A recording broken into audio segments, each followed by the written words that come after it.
Yang kita bahas itu adalah Ikatan Dinas IPDN.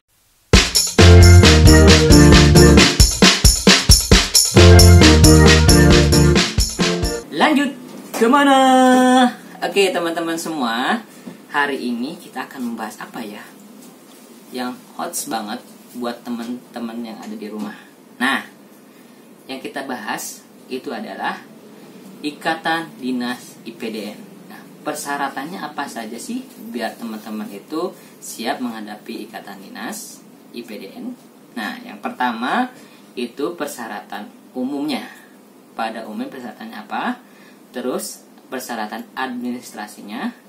Yang ketiga ada persyaratan khusus.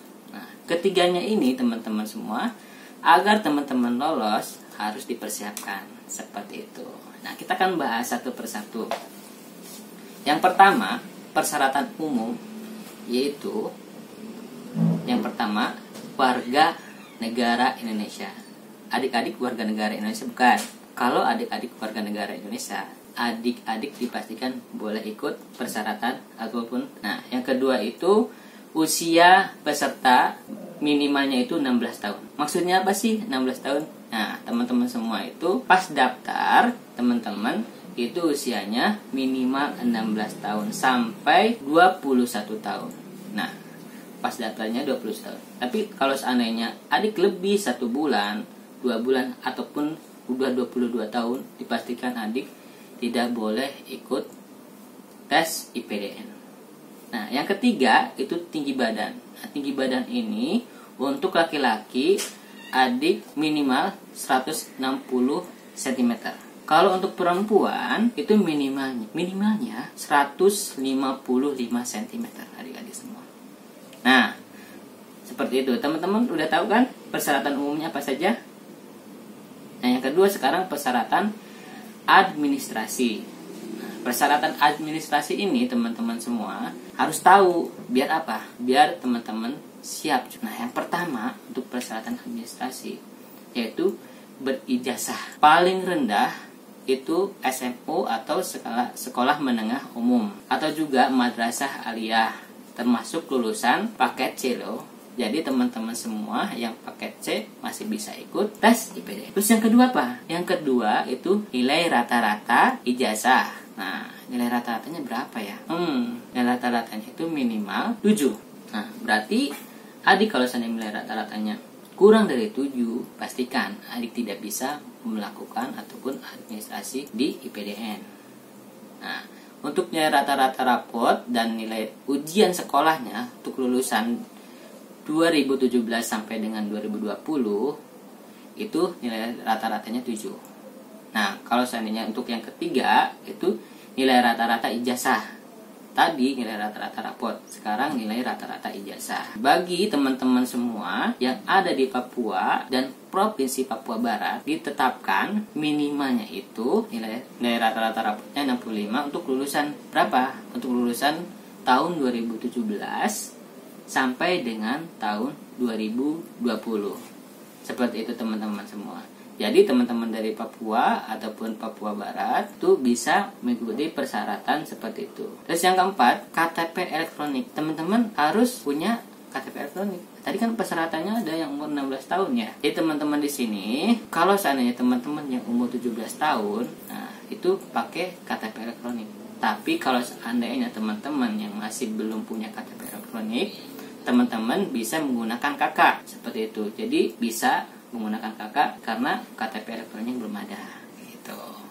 Terus bagi yang belum memiliki KTP elektronik ataupun kartu keluarga, kita sebut KK, dapat melampirkan surat keterangan kependudukan atau resi permintaan pembuatan KTP elektronik yang ditandatangani oleh pejabat berwenang.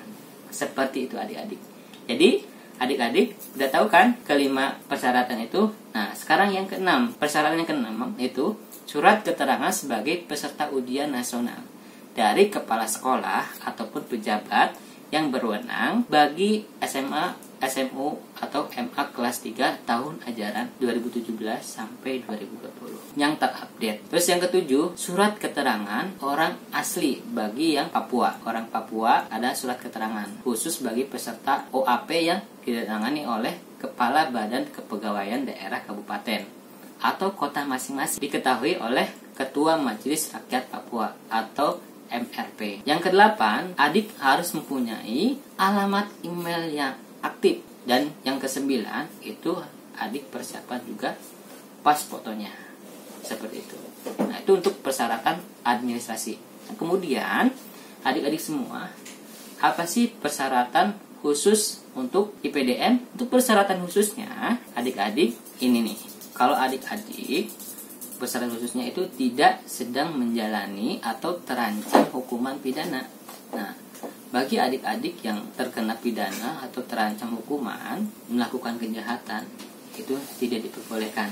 Tahu kan contohnya? Nah, yang kedua, itu tidak bertindik atau bekas tindikan telinganya, anggota badan lainnya, beserta pria kecuali ketentuan agama atau adat. Nah, yang ketiga, tidak bertato atau bekas tato. Tahu kan? Yang tato itu di bagian seluruh tubuh untuk laki-laki. 4, itu ada tidak menggunakan kacamata. Bagi teman-teman yang menggunakan kacamata, itu tidak diperbolehkan ikut tes IPDN. Yang kelima, belum pernah menikah atau kawin. Nah, bagi pendaftar wanita belum pernah hamil atau melahirkan.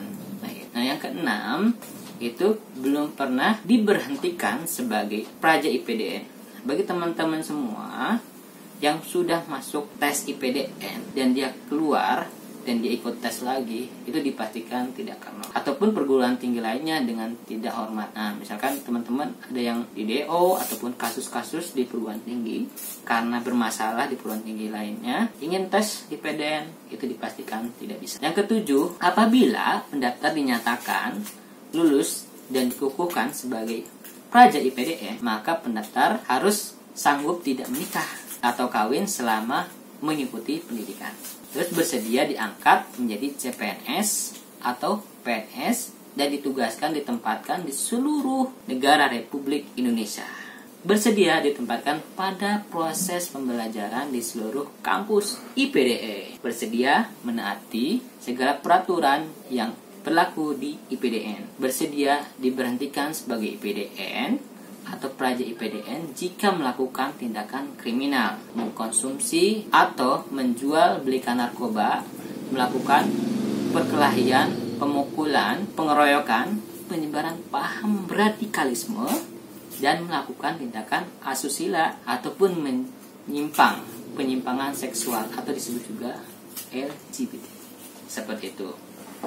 Yang kedelapan, bersedia dikembalikan ke daerah masing-masing tanpa biaya dari IPDN apabila terbukti melakukan pemalsuan identitas atau dokumen atau tidak memenuhi persyaratan-persyaratan pendaftaran seperti yang sudah dibacakan di atas, yang disebutkan di atas. Seperti itu adik-adik semua.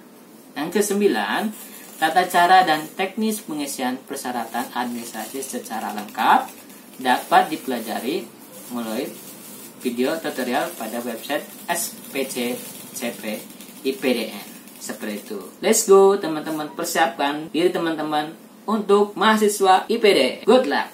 Oke teman-teman, semoga informasi ini bermanfaat. Jangan lupa subscribe, like, share kepada teman-teman yang lainnya, dan komen di bawah ini. Saya Eka, sampai jumpa di lanjut ke mana.